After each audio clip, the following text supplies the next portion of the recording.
First, we do this multiplication. 66 over 6 times 6. We can easily cancel this 6 and this 6, so we have just 66. And 66 divided by this. 66 divided by 66 is just 1.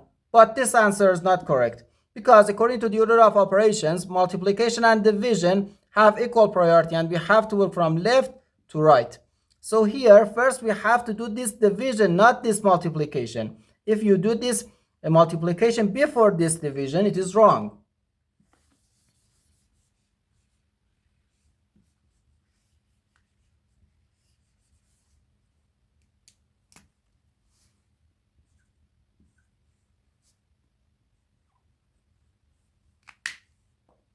So first this division, 66 divided by 66 over 6. According to the KCF rule, K stands for keep, C stands for change, and F stands for flip.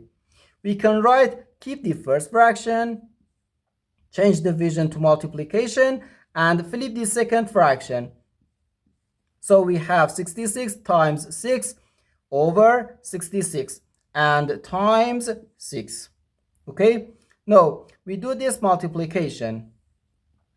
This 66 and this 66 can cancel each other out. So here we have just 1 times 6, which equals 6. And 6 times 6 equals 36. And this is our final answer to this problem. The correct answer is 36.